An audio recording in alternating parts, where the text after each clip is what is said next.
तरफ एनडीए और एक तरफ इंडिया गठबंधन, ये गाजियाबाद उपचुनाव को लेकर के जोरों पर अपनी अपनी तैयारी की कड़ी में आगे मैं बताना आपको एक ऐसे शख्स से रूबरू कराना चाहूँगा जिनका नाम है जो सिंहराज जाटव के नाम से जाने जाते हैं और यहाँ से उपचुनाव के प्रत्याशी हैं। क्या कुछ कहना चाहेंगे चुनाव को लेकर के? देखिए, चुनाव यहाँ पे जो चल रहा है वो चुनाव अब लगभग चरम पे है जी। और अब 6 दिन और प्रचार के लिए मिल रहे हैं हमें। तो उस 6 दिन में हम निश्चित तौर पे अपनी पूरी ताकत लगाए हुए हैं और हमें जो प्यार, सहयोग और आशीर्वाद देवतुल्य मतदाताओं का मिल रहा है वो कहीं ना कहीं एक बदलाव की तरफ इशारा करता है। और वो बदलाव आप देखेंगे आने वाली 23 नवंबर को, जिस दिन हमारा रिजल्ट यहाँ से आएगा, तो वो आपको बदलाव देखने को मिलेगा। उसी के साथ साथ मैं एक चीज़ और आपको कहना चाहता हूँ कि जो ये चुनाव है, ये चुनाव कहीं ना कहीं आने वाले 2027 जो उसका असेंबली का आम इलेक्शन होगा, उसको भी ये एक मैसेज यहाँ से जाएगा और वो निश्चित रूप से मैसेज जो है वो कहीं ना कहीं इंडिया गठबंधन और अखिलेश यादव जी इस प्रदेश के मुख्यमंत्री बनेंगे, ऐसा मुझे पूरा विश्वास है। एक सवाल है मेरा आपसे छोटा सा, जैसा कि अभी बीते कार्यकाल में जो भाजपा की सीट थी, विधानसभा सीट भाजपा की थी और वो भाजपा से हट करके आज लोकसभा में पहुंची है, वो उसी सीट पर आज चुनाव हो रहा है, तो कहाँ क्या क्या दिक्कत आपके क्षेत्र में आ रही थी जो आपको ये कदम उठाना पड़ा जो आज आप चुनाव मैदान में हैं? देखिए, जिस तरह से 1996 से लेके और आज तक जी गाजियाबाद में महापौर वो भारतीय जनता पार्टी के बने, उसी कड़ी में पिछली 3 योजनाओं से सांसद भी यहाँ से भारतीय जनता पार्टी के बने। पिछली 2 योजनाओं में यहाँ से विधायक भी भारतीय जनता पार्टी के बने। मगर इस शहर में एक एरिया है जिसको हम बोलते हैं लाइन पार क्षेत्र, विजयनगर वाला एरिया, यहाँ पे हमेशा उन लोगों ने अनदेखा किया इसको। यहाँ की ज़रूरतों को कभी समझा नहीं, यहाँ की ज़रूरतों को पूरा करने का कभी सोचा नहीं। और यहाँ पे जो निवास करने वाले लोग हैं वो उनको कहीं ना कहीं उन्होंने उपेक्षित महसूस कराया है। तो अब लोग हमेशा से यहाँ डिमांड रही कि यहाँ का लोकल जो कोई स्थानीय निवासी यहाँ जो लोकल रहते हों उसको यहाँ से एक प्रतिनिधित्व करने का मौका मिले। तो वो मौका आदरणीय अखिलेश यादव जी ने, इंडिया गठबंधन ने मुझे दिया है।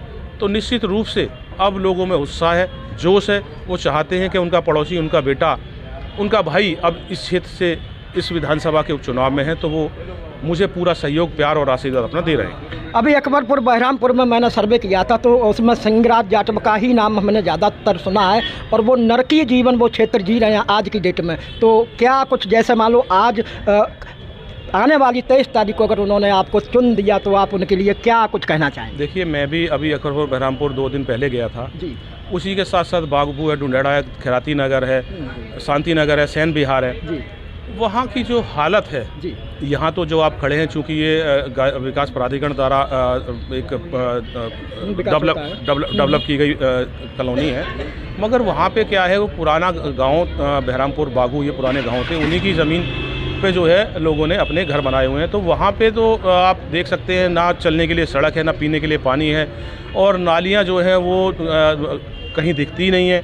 तो आप देख सकते हैं कि वो लोग एक तरह से नरकीय जीवन जी रहे हैं। इस महानगर में अगर कहीं पे सबसे ज़्यादा बुरा हाल है तो वो जो हमारा NH-24, जिसको अब जो NH-9 हो गया है, उसके जो ढूंढेड़ा से लेके और हिंडन तक का जो एरिया है वो इतना दयनीय स्थिति में है। और यहाँ से हमेशा भारतीय जनता पार्टी के सांसद, मेयर और विधायक बनते रहे, मगर वहाँ किसी ने भी जाके ये देखने का काम नहीं किया कि जो लोग वहाँ रह रहे हैं वो कितनी परेशानी झेल रहे हैं। और वो आए दिन लोग बीमार रहते हैं, बच्चे स्कूल नहीं जा पाते हैं, बरसात के दिनों में पानी भर जाता है। तो ये कहीं ना कहीं उनको उपेक्षित महसूस कराने का जो मौजूदा जनप्रतिनिधि है, उन्होंने उनका वोट लेने का काम तो ज़रूर किया। अभी चुनाव में फिर जाते हैं, वहाँ पे फिर वोट मांगते हैं, मगर जब वो अपना काम बताते हैं तो उसके बाद में कोई राजनगर चला जाता है, कोई कबीरनगर चला जाता है, कोई साहिबाबाद चला जाता है और कोई नोएडा चला जाता है। लोकल आदमी उन्हें कोई दिखाई नहीं देता। तो वो वहाँ तक एक तो जाना बड़ा मुश्किल है उनके लिए। अगर चली भी गए तो ये नहीं पता कि आदरणीय सांसद जी, आदरणीय विधायक जी या महापौर जी उन्हें समय दे पाएंगे या नहीं दे पाएंगे। तो कहीं ना कहीं लोगों में बहुत इस चीज़ का रोष है। वो चाहते हैं कि उनके बीच का आदमी उनके साथ जो रहता हो, उनके साथ जो चलता हो, उसको वो अपना पूरा समर्थन देने का मन बना चुके हैं और वो आपको आने वाली 23 तारीख को ज़रूर दिखेगा। और निश्चित रूप से अगर मुझे यहाँ से चुन के मैं लखनऊ जैसी जाऊँगा तो वहाँ के विकास के लिए, वहाँ की जो ज़रूरतें हैं पूरी करने के लिए, चाहे वो सड़कें, इंटरलॉकिंग टाइलों का काम हो, सड़कों का काम हो, नाली खरंजे का काम हो, पेयजल की व्यवस्था हो, उसको ज़रूर प्रायोरिटी पे पूरा कराने का काम किया जाएगा। चूँकि वो लोग भी हमारे भाई हैं, चूँकि गरीब लोग को भी जीने का उतना ही अधिकार है जितना कि अमीर लोग को।